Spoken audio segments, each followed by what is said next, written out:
第236章谈话。几卷地图在即将达到海波东身体之时，却是被一股骤然涌现的寒气冻成了冰寒的冰块，旋即无力地掉落在了老人身旁。望着那骤然化为结冰的几卷地图，红裙女子美眸微微放光，这是她又一次看见老人展露出其峥嵘的实力。这不知死活的家伙竟然敢对冰大师如此无礼，当真是鼠目寸光之辈。目光略微泛着许些戏谑地盯着萧炎，显然红裙女子并不认为老人会轻易放过这个敢冒犯她的莽撞家伙。当然，这一切的想法自然只是女子的一厢情愿。老人虽然的确是如他所想的将心神从地图上移了起来，不过那犹如寒冰般的干枯脸庞在扫向面前的黑山少年时，却是流露出了许些极为罕见的笑意。这抹笑意是在这里恭敬得当了许久下人的红裙女子从未见过的。呵呵，小兄弟，你终于回来了，真是让我好等啊。将手中的墨笔轻轻放下，海波东目光在萧炎身上扫了扫，眼眸中飞速地闪掠过一抹奇异。这才几个月不见，面前的少年竟然便是变得强横了许多，甚至在他的身上，海东波似乎还隐隐地察觉到一股让得他略微有些恐惧的东西。难道是一伙？天哪，他真的寻找到一伙了！心中飞速地闪过一道念头，让得海波东脸庞上浮现一抹震惊，再度望向萧炎的目光透着一抹难以言明的情绪。没办法，老先生手中有着我所需要的东西，自然是要赶紧回来。而且这次的路程，若非是老先生的地图相助，即使我是在沙漠中转上1年时间，恐怕也难以达到目的。萧炎笑盈盈的道：呵呵，各持所需罢了。笑着摆了摆手，海东波鼻子微微抽了抽，旋即干枯的脸色微微一变，有些愕然地望着萧炎，震惊的道：你和美杜莎女王接触过？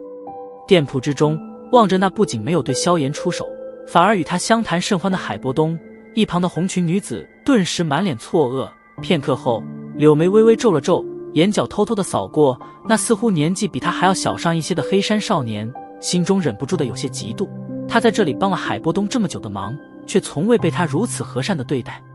这家伙心中愤愤不平地想着，红裙女子正打算准备回去让人查探一下萧炎的来历之时，那忽然从海东波口中说出来的话语，却是让得他当场如遭雷击的僵硬了下来。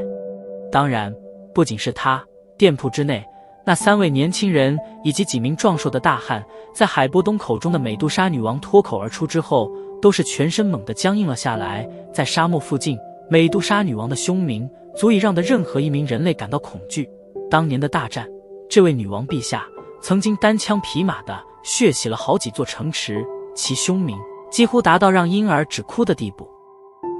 这家伙竟然和美杜莎女王接触过，而且还没死。店铺之内，一道道目光泛着震惊以及不可置信地盯着那背负巨大黑齿的少年，脑袋略微有些回不过神来。在沙漠附近的城市中，虽然有也着少数一些在与美杜莎女王接触过并且活下来的强者，不过那些人哪个不是名震一方的强者？可面前的这位似乎不足20的少年，可能吗？哼，是挺倒霉的，和他接触了一下，不过还好，侥幸保住了小命，不然的话，老先生也是见不到我了。萧炎耸了耸肩，玩笑道：啧啧，了不起，竟然能从那女人手中活着回来，并且似乎毫发无损，当真是英雄多出少年辈啊。我想这加玛帝国年轻一辈的巅峰人物，恐怕非小兄弟莫属了呀。闻言，海波东顿时咂了咂嘴，惊叹不已的道。萧炎淡淡的笑了笑，对于那所谓的巅峰人物，却是表现得不置可否。哦，呵呵，对了，小兄弟，不知道我托你的事？搓了搓干枯的手掌，海波东忽然闲着脸笑问道：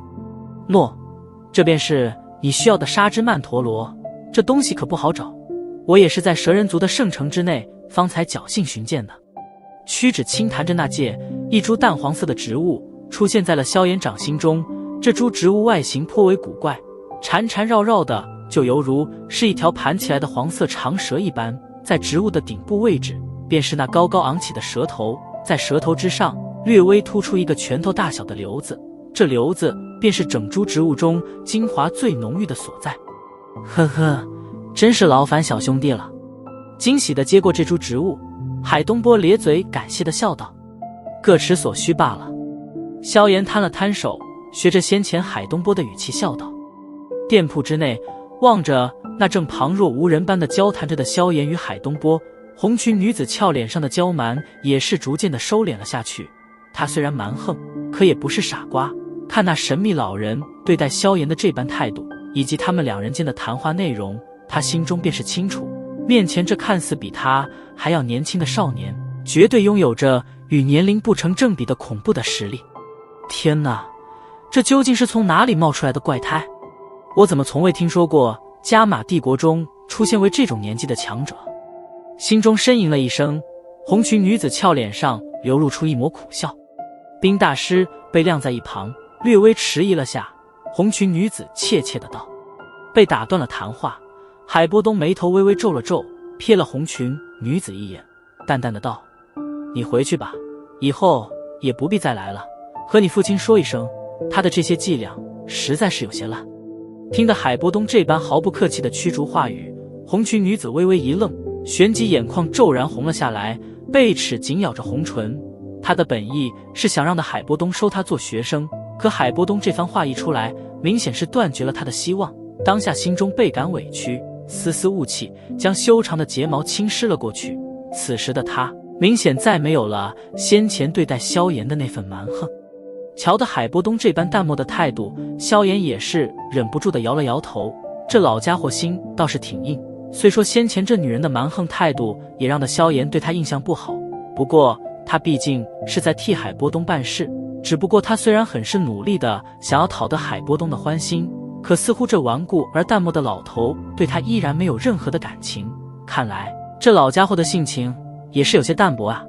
日后与他合作可是得小心一点。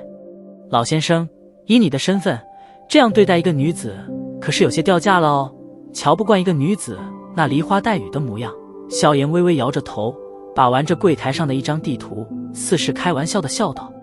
闻言，海波东愣了愣，望着萧炎那张笑脸，片刻后也是笑着点了点头，手指在指尖上的一枚黄色那戒上轻抚了抚，一卷卷轴闪现而出，手指弹在卷轴之上，将之射向红裙女子，有些无奈的道：“这是一卷玄阶低级的斗技，看你帮了我这么久，便送给你吧。我知道你想让我收你做学生，可我实在是没有那种心思，